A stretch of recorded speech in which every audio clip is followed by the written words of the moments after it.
ये हैं सारी बातें, मगर इन बातों का इल्म आपके पास कितना है? नहीं है भी तो अधूरा है। पढ़ा पढ़ाया तो बिल्कुल नहीं है, तो सुना सुनाया। देश की धाराएं क्या हैं, एक्ट क्या है, प्रावधान क्या है, ये सब आपको नहीं मालूम है। तो नहीं मालूम है तो एज ए हिंदुस्तानी आपको मालूम करना पड़ेगा, ये इल्म आपको हासिल करना पड़ेगा, संविधान को आपको पढ़ना पड़ेगा। दीन और ईमान बचाना चाहते हैं तो कुरान को पढ़ना पड़ेगा, और हिंदुस्तान में हिंदुस्तान का संविधान और अपनी जान माल बचाना चाहते हैं तो देश का संविधान पढ़ना पड़ेगा। एक बार फिर कहता हूं, माल और जान बचाना चाहते हो, हिंदुस्तान और हिंदुस्तान का संविधान बचाना चाहते हो तो देश का संविधान पढ़ना पड़ेगा। दीन और ईमान बचाना चाहते हो तो खुदा का कुरान पढ़ना पड़ेगा। ये जहन में रख लेना। अब तालीम का फिगर क्या है भाई साहब आपके यहाँ? तालीमी एतबार से आपकी जानकारी ही नहीं है। इल्म किसको कहते हैं? जानकारी का नाम है इल्म। किसी चीज की जानकारी हो गई, आप साहब इल्म हो गए। तो आपके पास क्या जानकारी? हम आप तो सदियों से मुसलमान हैं ना। अभी इतने बड़े मजमे से पूछूं कि वजू में कितने फर्ज हैं और कितनी सुन्नतें हैं, तो मैं समझता हूं 90% लोग फेल हो जाएंगे, हालांकि वजू करके नमाज पढ़ने जा रहे हैं। अभी मैं सवाल करूं कि तहारत के कितने तरीके हैं? मुसलमान होने के बाद भी आप में से कम लोग कामयाब होंगे, ज्यादा लोग फेल हो जाएंगे। तो क्या इल्म की जरूरत नहीं है? क्या आपको पाकी की जरूरत नहीं है? तो कुरान ने पाक होने का क्या तरीका बताया, क्या वो तरीका नहीं सीखिएगा? हदीस में पाकीज़े के उसूल क्या बताए गए, क्या वो उसूल आप नहीं सीखिएगा? हम लोगों ने इल्म से अपने आप को दूर कर दिया, जिसके नतीजे में न संविधान को समझ पा रहे हैं न कुरान को समझ पा रहे हैं। हिंदुस्तान में रहने के लिए संविधान को जानना जरूरी है, दुनिया और आखिरत की कामयाबी के लिए इल्म कुरान को जानना जरूरी है।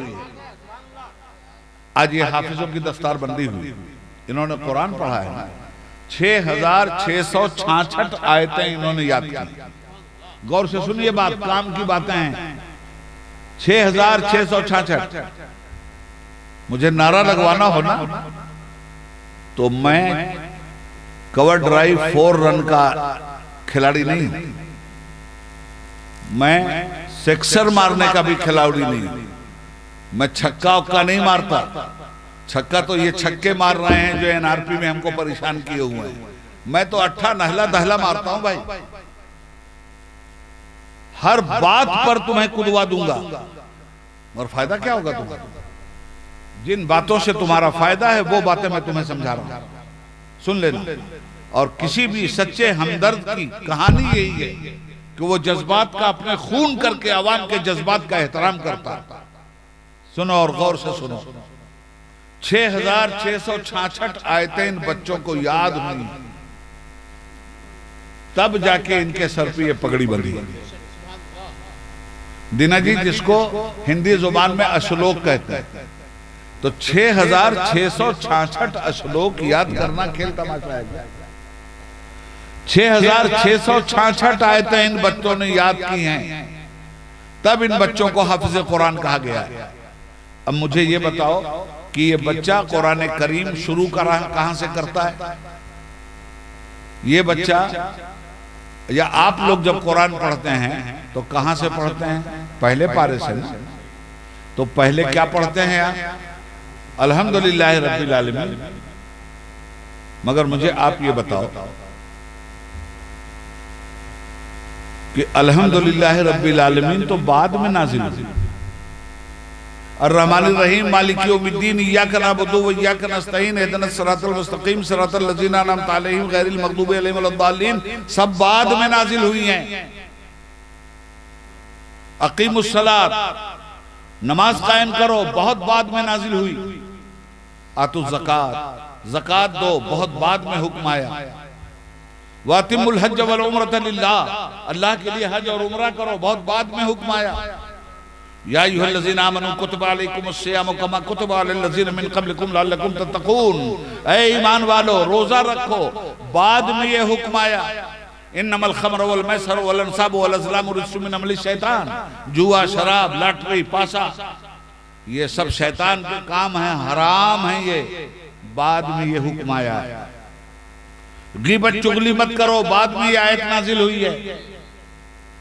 आपस में मिलजुल करके रहो, बाद में ये आयत नाजिल हुई है। मगर सवाल ये पैदा होता है, अब सुनो पॉइंट की बात, कि हुक्म तो आ गया कि नमाज पढ़ो, तो पढ़ें कैसे? हज करो, करें कैसे? ज़कात दो, दें कैसे? ये आयतें इसीलिए पहले नहीं नाजिल हुई कि तुम सवाल करोगे कि करें कैसे, इसलिए ये आयतें बाद में नाजिल हुई। और अल्लाह ताला ने जो सबसे पहले आयत नाजिल की वो है इक़रा बिस्मि रब्बिक, पढ़ो अपने रब के नाम से। नुक्ते की बात समझना, पहला हुक्म कुरान ने क्या दिया? पढ़ो।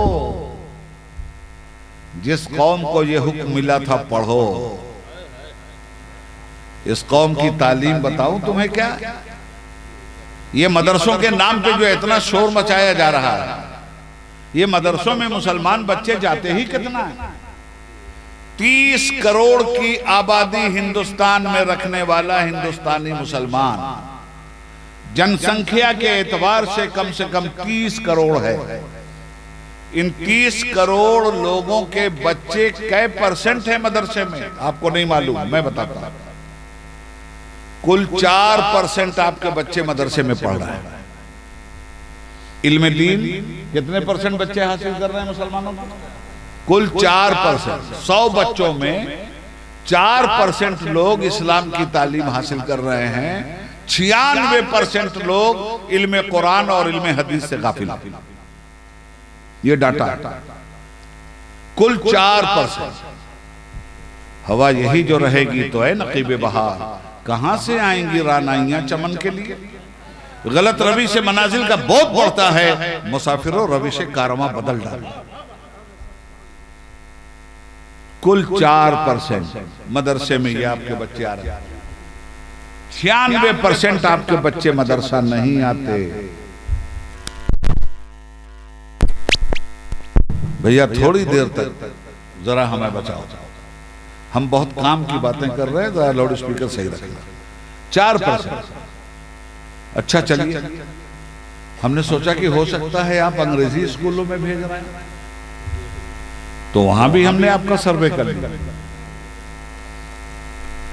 8वीं क्लास तक आपके बच्चों का परसेंटेज है, 8वीं क्लास तक कुल 12%।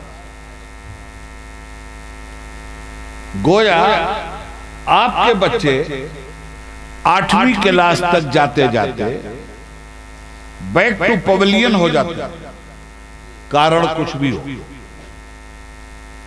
हाई स्कूल में आपका परसेंटेज है 8%,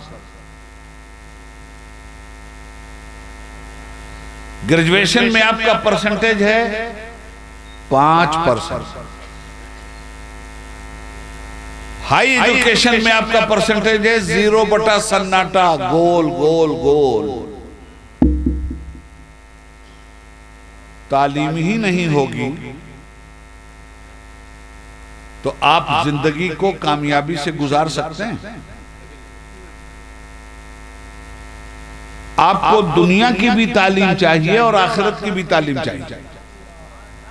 अगर हमारे बड़े लोगों ने पढ़ने में महरूमी हासिल की है तो खुदा के लिए अपनी औलादों को पढ़ाओ। एक वक्त खाना न मिले तो मंजूर है, मगर बच्चा न पढ़े ये मंजूर नहीं। पढ़ाओ अपने बच्चों को। कुरान ने पहला हुक्म दिया था, पढ़ाओ, पढ़ो। क्या कहा था कुरान ने? इक़रा बिस्मि रब्बिक। ये पहला ऑर्डर आया। क्यों आया है ये? यही तो हर बीमारी को खत्म करने का इलाज है। झूठ एक बीमारी है, एक जहालत है, जुल्म जहालत है, सूद जहालत है, हरामखोरी जहालत है, किसी की माँ बहन बेटी की इज्जत लूटना जहालत है, बेहुदगी है। इन तमाम बेहुदगी का खात्मा कौन करता है? इल्म, एजुकेशन, विद्या। तो कुरान ने सबसे पहले जिस बात को कहा मानवता से, वो बात कही इक़रा, पढ़ो। इकरा बिस्म रब्बिक, पढ़ो खुदा का नाम लेकर, जिसने पैदा किया है उसके नाम से पढ़ो। तो हमें तो सबसे पहले तालीम का हुक्म दिया गया था ना। अब मुसलमान की ड्यूटी ये थी कि सिर्फ पढ़ता नहीं, तालीम को ये दुनिया के समाज में फैला देता। इसका काम सिर्फ पढ़ने का नहीं था, इसका काम पढ़ाने का था। इसके लिए इसके नबी ने इसको पढ़ाया था और सारी खुदा की मखलूक को इसको पढ़ाना चाहिए, खुद ही नहीं पढ़ा। जिस जमाने में पढ़ा था वो जमाना भी दिखा दूं 5 मिनट में, इसलिए कि 2 घंटा हो गया बोलते हुए। और जिस जमाने में नहीं पढ़ा है ये जमाना भी दिखा दूं। जब पढ़ा था,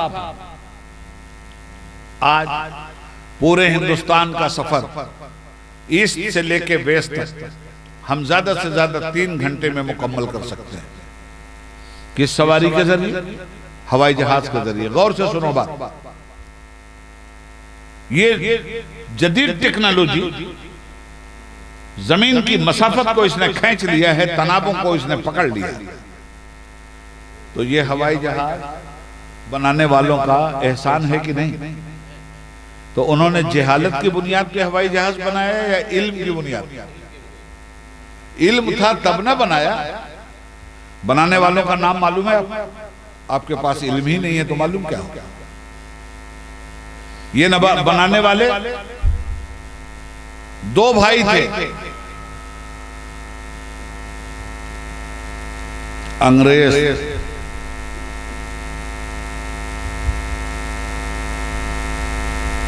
इन दोनों भाइयों ने जहाज बनाया। आज पूरी दुनिया के लिए आसानी पैदा हो गई। कब बनाई है हवाई जहाज? 300-400 साल पहले। साइंस का इल्म जब डेवलप हुआ तब। मगर आप में से कितनों को मालूम है कि 8वीं सदी ईस्वी में इन लोगों ने पहले जहाज नहीं बनाया है। पहला जहाज 8वीं सदी ईस्वी में एक स्पेनिश मुसलमान ने बनाया था, जिसका नाम था अब्दुल्ला बिन फरनास। जहाज बनाकर 12 मील उसने उड़ाया भी था। ये जो राइट ब्रदर्स हैं, इन्होंने उनसे सीखा। जब वो जहाज को लैंड करने लगा तो उसने जहाज को लैंड कर दिया आगे से। जहाज में आग लग गई, अब्दुल्ला बिन फरनास भी मर गया और जहाज भी जल के राख हो गया। गलती उसने ये की कि चिड़ियों को देख के जहाज बनाया था, और ये गलती कर गया कि चिड़िया जब भी जमीन पे लैंड करती है तो पिछले कदमों से लैंड करती है। उसने अगले पहिए से लैंड किया। आज भी जितने जहाज लैंड करते हैं वो पिछले कदम से लैंड करते हैं। अगले कदम से लैंड कर देंगे, फट जाएंगे, आग लग जाएगी, मर जाएंगे। ये अब्दुल्ला बिन फरनास था जिसने साइंस के दरवाजे पे दस्तक देकर आने वाले दौर के आलिमों के लिए एक ताकत पैदा कर दी थी, एक जज्बा, एक हौसला पैदा कर दिया था कि अगर मैंने जहाज बनाया, मैं मर तो गया मगर मर कर सारी दुनिया के लिए सवारी करने का सामान तुम्हें दे गया। साइंस को आगे बढ़ाओ, इल्म को आगे बढ़ाओ, एजुकेशन को आगे बढ़ाओ और एजुकेशन को आगे बढ़ाकर कायनात को मुसख्खर कर लो।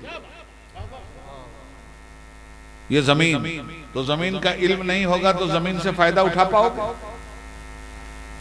आसमान का इल्म नहीं होगा, सितारों का इल्म नहीं होगा तो इनसे फायदा उठा पाओगे?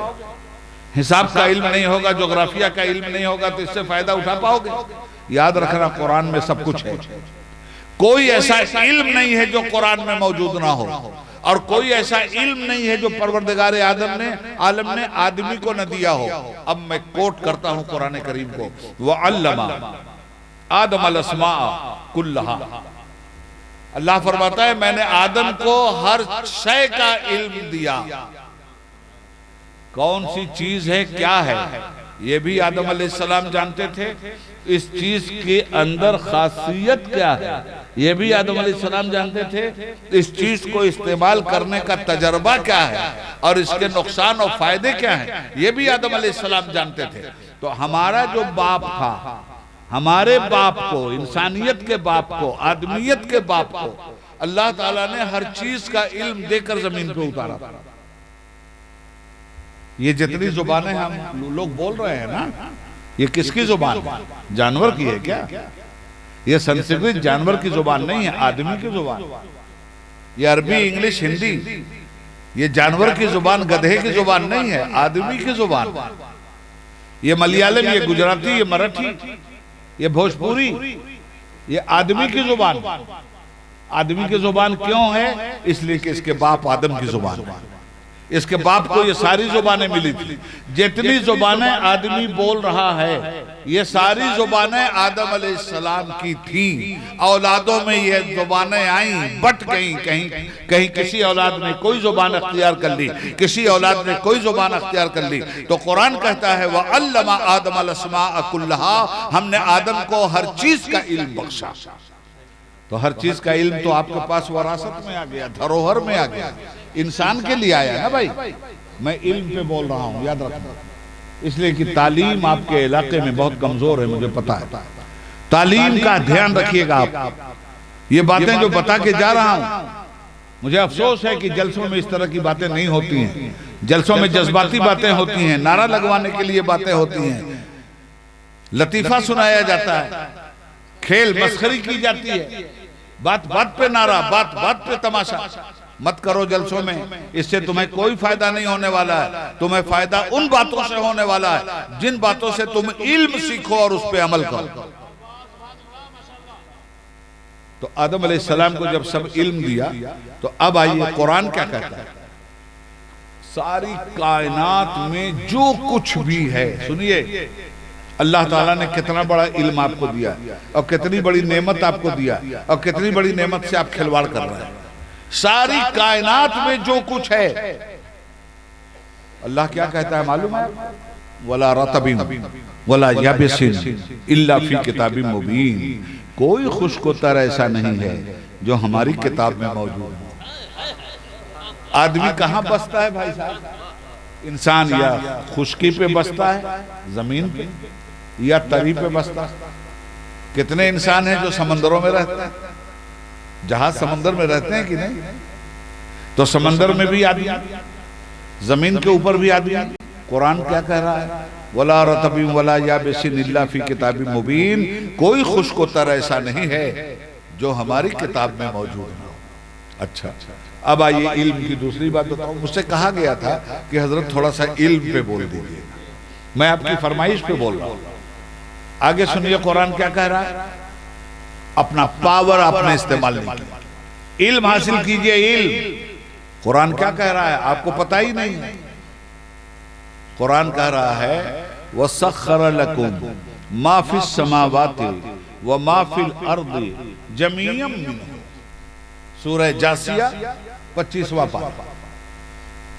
वसख्खर लकुम मा फिस समावाति व मा फिल अर्दि जमीअम मिन्हु। जो कुछ भी जमीन में है और जो कुछ भी आसमानों में है, ऐ इंसानों, हमने सबको तुम्हारे दिमाग की गिरफ्त में डाल दिया है। ये सबको तुम कैप्चर कर सकते हो, सबको। तो कैप्चर कैसे करें? जहालत से कैप्चर होगा, इल्म से होगा। इल्म से ये कैप्चर होंगे। तो कुरान ने कहा अफला तालमून लअल्लकुम तालमून, तुम इल्म से तो काम ले लो। लअल्लकुम ताक़िलून, तुम अक्ल से काम क्यों नहीं लेते?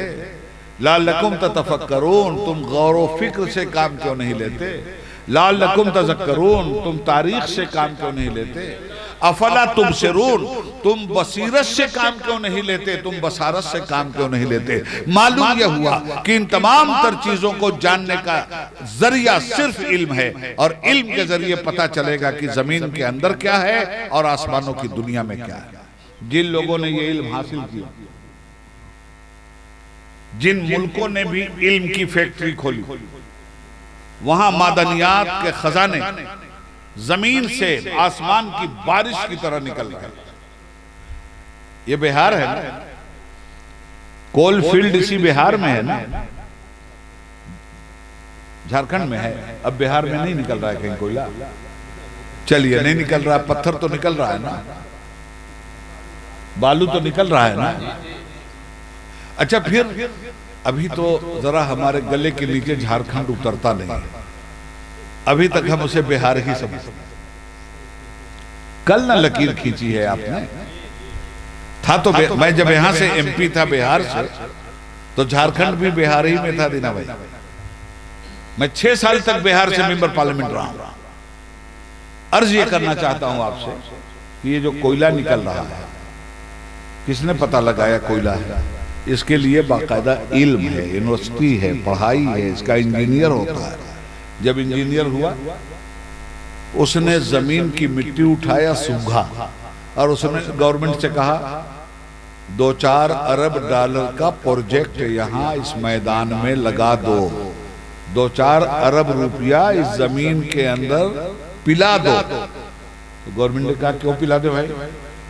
कहा करोड़ अरबा अरब डॉलर का माल इसी जमीन में छुपा हुआ है। किसने देखा उसको? उस कोल को, ब्लैक डायमंड को देखा किसने? इल्म ने, इल्म वाले ने। उसके इल्म की आंख ने जमीन की गहराई में उतर कर देखा कि यहाँ ब्लैक डायमंड है। साउथ अफ्रीका में इल्म की आंख ने उतर कर देखा कि पहाड़ों में व्हाइट डायमंड है, वहां से सफेद हीरा निकल रहा है, तुम्हारे झारखंड से काला हीरा निकल रहा है। इल्म की वजह से ना हुआ ये सब। सबक मिला है ये मेराज मुस्तफा से मुझे कि आलमे बशरियत की जद में है गर्व। ये सब कुछ अल्लाह ताला ने आपके कंट्रोल में रखा है, और इन चीजों से फायदा हासिल करने के लिए आपको इल्म हासिल करना पड़ेगा। इल्म हासिल कीजिएगा, फायदा आपको मिलेगा। हर तरह का इल्म, दुनिया का इल्म, मजहब का इल्म, मजहब का इल्म हासिल कीजिएगा, दुनिया में भी कामयाब रहिएगा, आखिरत में भी। दुनिया का इल्म हासिल कीजिएगा। ये खेती करते हैं ना, आप तो जमींदार लोग हैं ना, कृषि का बाकायदा एक इल्म है। हम लोगों के बाप दादा 1 बीघा में कितना पैदा करते थे जब बैल के पीछे चलते थे? तो जितनी पैदावार होती थी हल जोतकर 1 बीघे में, आज उसकी 10 गुना ज्यादा पैदावार हो रही है कि नहीं हो रही उसी 1 बीघे में? क्यों? इल्म डेवलप कर गया। बैल की जगह जोताई ने ट्रैक्टर ले लिया, ट्रैक्टर ने ले लिया। नई नई खाद पैदा हो गई, नए नए बीज पैदा हो गए, लेबोरेटरी में रिसर्च हुआ। इल्म ने आपके खेत की हैसियत बढ़ा दी। 10 मन अगर आपके खेत में जहां पैदा होता था, वहां 10,000 मन पैदा होने लगा। ये किसने पैदा किया? इल्म ने। तो कुरान ने 1400 बरस पहले आपसे कहा था, इकरा बिस्म रब्बिक, पढ़ो अपने रब का नाम साथ लेकर। अब आखिरी बात, इल्म से फायदा क्या है भाई? ये तो मैंने एक फायदा आपको दिखाया ना, अब जरा इसका निगेटिव चेहरा दिखा दूं। इल्म से ज्यादा नुकसान किसी ने नहीं पहुंचाया मानवता।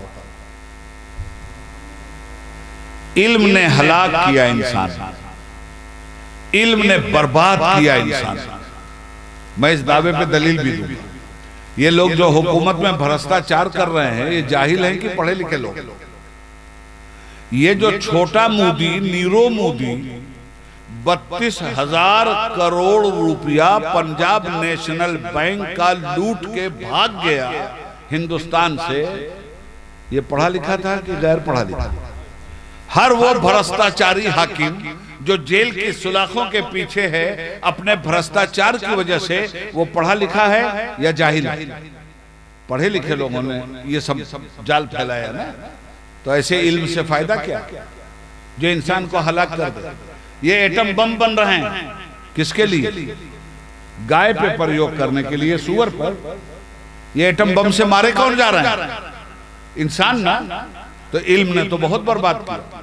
मैं कहता हूं जो इल्म खुदा का नाम छोड़कर हासिल किया जाएगा, वो इल्म सिर्फ बर्बाद ही करेगा, वो इल्म कभी आबाद नहीं कर सकता। इसीलिए कुरान ने कंडीशन लगाई तालीम के लिए, इकरा बिस्मि रब्बिक, पढ़ो मगर रब का नाम साथ लेकर। तो एक इल्म हासिल किया सबका नाम लेकर, और एक इल्म हासिल किया रब का नाम लेकर। अब इस फर्क को समझ लो। आज के दौर में सबसे बड़ा मसला हर मुल्क का क्या होता है? इकोनॉमी का। जिस मुल्क की इकोनॉमी डेवलप कर जाती है वो मुल्क खुशहाल होता है, और जिस मुल्क की इकोनॉमी डॉक्टर साहब नीचे आ जाती है वो मुल्क बर्बाद होता है। आज हमारा मुल्क क्यों बर्बाद हो रहा है? इकोनॉमी नीचे आ गया। तो पूरी दुनिया में लड़ाई किस बात की है? इकोनॉमी की। माली पोजीशन सही होनी चाहिए मुल्क की, कोई भूखा नहीं रहना चाहिए, कोई प्यासा नहीं रहना चाहिए, देश के खजाने में बहुत बड़ी ताकत रहनी चाहिए। इकोनॉमी के मामले में अमेरिका तबाह हो गया, सारी दुनिया जूझ रही। हमारे हिंदुस्तान में 30 करोड़ लोग ऐसे हैं जिन्हें 2 वक्त की रोटी नहीं मिली। 30 करोड़ लोग। आप बताओ मुझे कि ये किसके नाम का नतीजा है? हम यहाँ सेकुलरिज्म की पढ़ाई पढ़ा रहे हैं, कोई कम्युनलिज्म की पढ़ाई पढ़ा रहा है, कोई कम्युनिज्म की पढ़ाई पढ़ा रहा है, कोई सोशलिज्म के नाम से पढ़ाई पढ़ा रहा है, कोई अफलातून के नाम से पढ़ा रहा है, कोई सुकरात के नाम से पढ़ा रहा है, कोई बुकरात के नाम से यूनिवर्सिटी खोले हुए है, हम लोग कोई आइंस्टाइन के नाम से पढ़ा रहा है। हम लोगों ने जिन लोगों के नाम से पढ़ाया लोगों को, ये तालीम हमें फायदा नहीं पहुंचा सकी। अगर हमने हवाई जहाज बनाकर इंसान को फजा में उड़ाया है तो उसी हवाई जहाज से इंसान को हमने जमीन पर जलाकर राख कर दिया है। तो जब ये दुनिया के नाम की तालीम हमने हासिल की तो हम भुखमरी का शिकार हो गए। और जब खुदा के नाम से हमने तालीम हासिल की थी तब क्या हुआ था? अल्लाह ताला जिंदा और सलामत रखे हमारे मुफ्ती साहब को, मुजफ्फर हुसैन साहब को, हजरत उमर के अदल इंसाफ के हवाले से आपसे बातें कर रहे थे। अब मैं आपको बताता हूँ, उसी हजरत उमर रज़ियल्लाहु ताला अन्हु की खिलाफत का जमाना, उनकी हुकूमत का जमाना। सुनिए, ये छोटा सा हिंदुस्तान नहीं संभल रहा है, छोटा सा अफगानिस्तान नहीं संभल रहा। हजरत उमर की हुकूमत जानते हो कितनी बड़ी? आज मिस्र एक मुल्क है ना, हजरत उमर की हुकूमत में सूबा था। जैसे हिंदुस्तान एक मुल्क है, बिहार उसका एक सूबा है। हजरत उमर की हुकूमत में आज मिस्र मुल्क है, कल सूबा था।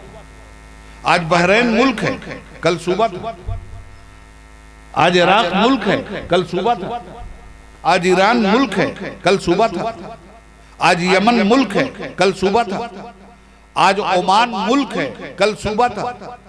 आज अम्मान मुल्क है, कल सूबा था। आज जॉर्डन मुल्क है, कल सूबा था। आज दमिश्क मुल्क है, कल सूबा था। इतनी बड़ी उमर की हुकूमत हजरत उमर की। जानते हो किस तरह इकोनॉमी बहाल हुई? उन्होंने रब के नाम के साथ पढ़ा था और रब के नाम के साथ उन्होंने इकोनॉमी का फलसफा बनाया था। हजरत उमर ने अपनी हुकूमत में ऐलान किया, सारे गवर्नरों को खत लिखा। उस चीफ मिनिस्टर चलाता है ना सुबह, कल गवर्नर चलाता है। गवर्नरों को क्या लेटर लिखा? अपने सूबे की ज़कात के पैसे इस्लामी हुकूमत की कैपिटल सिटी मदीना मुनव्वरा में मत भेजना। अपने सूबे की ज़कात की रकम अपने ही सूबे के गरीबों पे खर्च कर देना। यमन के गवर्नर इस ऐलान के बाद भी ज़कात की रकम लेकर मदीना पहुंच गए। अब हजरत उमर जैसा जलाली आदमी तलब कर लिया, कहा तुम क्यों ले आए ये पैसा? यमन के गरीब मुसलमानों पे क्यों नहीं खर्च किया तुमने? हाथ जोड़ के खड़े हो गए, हुजूर आपका इकबाल सलामत, कुरान का फलसफा सलामत रहे, रसूलुल्लाह का निसाबे जिंदगी सलामत रहे। हुजूर हमने आपके हुक्म पे अमल किया, मजबूरन ये रकम हम वापस लाए। कहा क्या मजबूरी थी? कहा कि हमारे सूबे का हर आदमी एक दूसरे आदमी को पकड़ता था और अपना कपड़ा उठा के बताता था कि ये 10,000 रुपया मेरे पास है ज़कात का। मैं दिन भर घूमता रहा हूं कि कोई गरीब आदमी मिल जाए कि मैं उसको दे दूं। भाई कोई गरीब आदमी नहीं मिला। अगर आपको किसी गरीब का पता मालूम हो तो बता दीजिए, मैं उसके घर ले जाके ये पैसा दे दूं। तो इनसे अगर पूछा तो हमारे साबित साहब ने अपना कुर्ता उठा दिया, कहा तुम 10,000 लेके घूम रहे हो, मैं 20,000 लेके घूम रहा हूं, कोई लेने वाला नहीं है। तीसरे ने कहा मैं तो 1 लाख लेके घूम रहा हूं, कोई लेने ही वाला नहीं है। तो जब हुजूर कोई लेने ही वाला नहीं है मेरे यहाँ, तो आखिर इन पैसों को मैं रखता कहाँ? इसलिए मदीना मुनव्वरा लाया हूँ। ये है इस्लाम के इल्म की वो बरकत जिसमें अल्लाह ताला फरमाता है पढ़ो मगर हमारा नाम साथ लेकर, इकरा बिस्मे रब्बिक, पढ़ हमारे रब अपने रब के नाम से। मैं समझता हूं बहुत सारी बातें मैंने आपसे कह दी हैं। काश हमारी कौम का दिल दिमाग खुला हुआ होता और इस रात को गनीमत समझकर यहाँ से भागने के बजाय यहाँ रुकी रहती। मगर क्या बताऊं, जहर का प्याला पीने में मजा आता है तो अमृत का प्याला पिए कौन। बहरहाल जो लोग हैं, मैं आपको मुबारकबाद देता हूँ कि आपने कुछ इल्मी और अमली बातें बैठकर सुनी।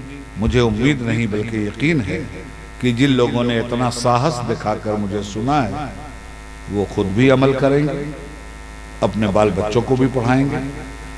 आपस में एकता रखिए, इत्तेहाद रखिए, यूनिटी रखिए, हिंदू मुस्लिम एकता जम कर बनाए रखिए।